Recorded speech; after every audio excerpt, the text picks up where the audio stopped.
Mm. Yes, I was first diagnosed, actually not to my knowledge, as being possibly bipolar when I was about 15. I didn't know this until much later when I made a documentary about my life as a manic depressive or someone with bipolar disorder, whatever you choose to call it. An uppy-downy, mood-swingy kind of guy. In fact, technically, I believe the correct diagnosis for my condition is cyclothymic, which is like also known as bipolar light in America, which is rather nice. It makes it sound like a variety of cola. But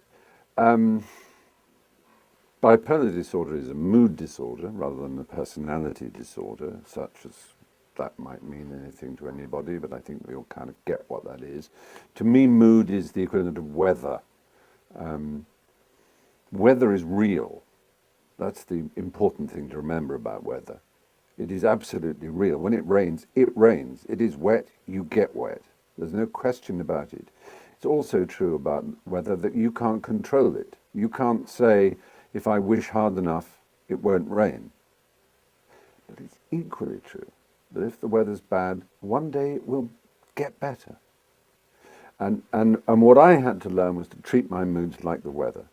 On the one hand, denying that they were there and saying, I'm not really depressed. Why should I be depressed? I've got enough money, I've got a job, people like me. There's no reason to be depressed. That's as stupid as saying there's no reason to have asthma or there's no reason to have a measles. You've got it. It is, it's there. It's not about reason. You don't get depressed because bad things happen to you. That's getting pissed off and annoyed. That's reasonable. Someone hits you in the face, you go, ow. But depression is something that happens like weather to you, inside you.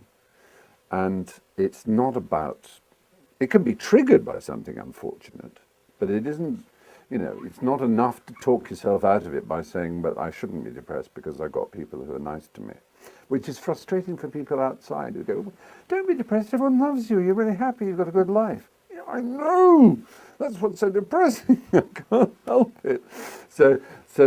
But once you, no, it's not a solution, but anyway, it's very important at least to get that stage of it out of the way, is to recognize it as a mood disorder, as something that is akin to weather. But the nature of manic depression or bipolar disorder is it is bipolar, it is two poles, it's not just depression. The point is that there is this other side to it. You have a depressed mood, you have an elevated mood, known as mania, which is the manic side of manic depression. And these are hypomanic or hypermanic states in which you can be grandiose, you can be absurdly extreme in your optimism, in your creativity, in your energy. You go for ages without sleep. You can be sexually promiscuous. You can be a shopping addict. People have different ways in which their elevated moods are expressed, and they talk 19 to the dozen. They can't stop thinking. Their mind races. They think they can solve the problems of the world. They think they have a unique insight. It can be a very blissful and exciting and extraordinary state of mind to be in. And then comes the crash. The problems of it are manifest and intense. One is that most people outside, family and friends, are more annoyed and more uncomfortable at the manic phase than at the depressed phase. A depressed person you can deal with because all they want is just sit there and they want to be in the dark in a bedroom, sleeping and not doing any work and just hating themselves. And as long as they're not, really considering suicide, as long as the pain isn't that bad, then you can manage them. Whereas a person in an elevated state is just unmanageably annoying. They won't stop talking. They won't stop jerking their knees up and down and getting excited and talking about things and changing things and retidying rooms and like that. So, it can be a very frustrating for people around you. At its worst, it can be very dangerous. It can obviously suicide is the downside of depression. I had several suicide attempts in my life, but also. Really, and this always sounds like a feeble excuse, but it is true, the most natural way you would attempt to cope with something inside you that is affecting your moods and your energy levels is to intervene with chemicals to help. And because medical science hasn't come up with pharmaceuticals that do it particularly well, you tend to reach for the chemicals that are outside the pharma counter, i.e. Narcotics and alcohol, because they can guarantee your mood, more or less. They, like the condition itself, will store up a big crash or a big reverse, but you just keep at it, and you know, keep getting drunk, keep getting wired, and you'll stave off the inevitable disaster of being alone with your moods. So for a long time I was, I suppose dependent is the word, on cocaine powder. And naturally, when you take a lot of cocaine powder, you tend to take a lot of alcohol with it as well. So for many years, really, I never went out without at least 4 or 5 grams of cocaine powder on my person. And I would ingest it intranasally, as was the fashion, through the use of some sort of straw or rolled up currants in it, and managed to get by on it. I never did that when I was working.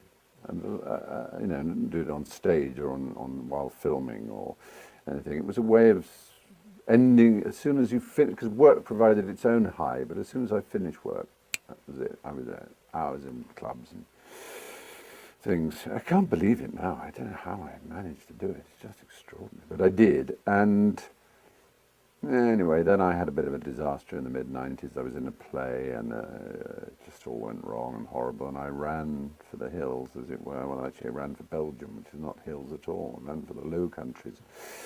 And through Belgium went to Germany, and was sort of declared missing by the British for a while. And then I was found, and it was all very ghastly. But it sort of made me confront the whole business of this diagnosis, and I saw doctors and things, and they confirmed the diagnosis.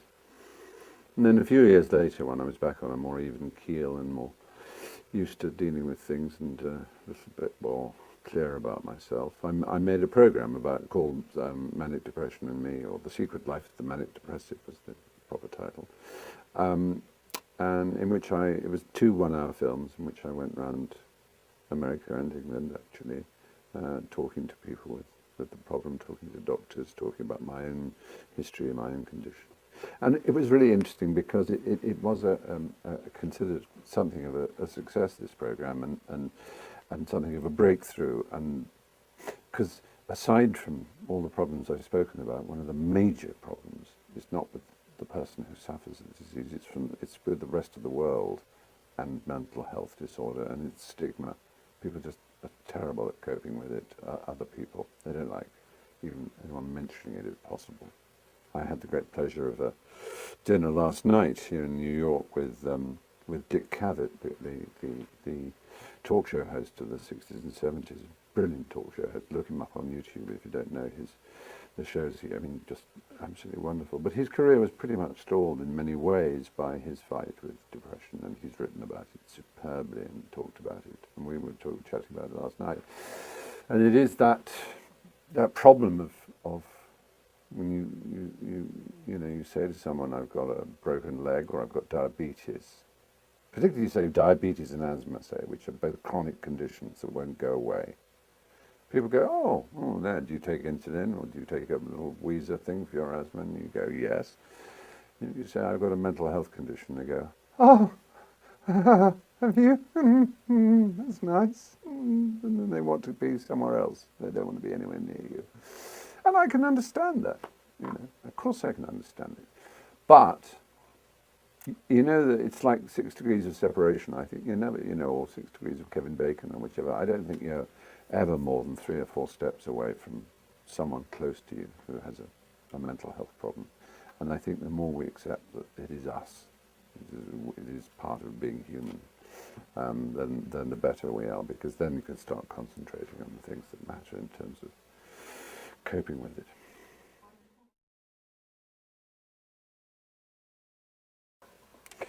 It's a really tricky business, that of diagnosing children. On the one hand, it's very good if the diagnosis is sound and you believe in it, to spot the early signs of what could be a very difficult growing up for a child. On the other hand, to give Ritalin or powerful antipsychotic drugs to a child as young as 4 or 5. I spoke to a professor of psychiatry at Stanford University, who's one of the leading people in his field, who is quite prepared to diagnose very young children as being bipolar, not just ADHD and things that we're used to in children. And his point is that non-intervention is not a neutral act. Not giving someone drugs when you've diagnosed it is in itself allowing the brain, as he would put it, to detoxify itself. That whatever is happening as the brain is forming, if it is forming in a bad way, bad pathways, bad neural signals are being sent and they're creating bad pathways, as it were, or bad demands for endocrines, because let's face it, we don't really understand that balance between hormone encephalin, if you like, or hormone and neurotransmitter. But that's his argument, is that non-intervention allows the brain to build itself badly. But it's a heck of a thing to give a child as young as 10, or even as young as 14, frankly, some of these powerful drugs, when the brain is still growing. I find it tricky, and certainly in Europe it's considered outrageous, but it happens a lot in America. But then you have more mad people. No, I mean, sorry, you have a bigger population and better scientists.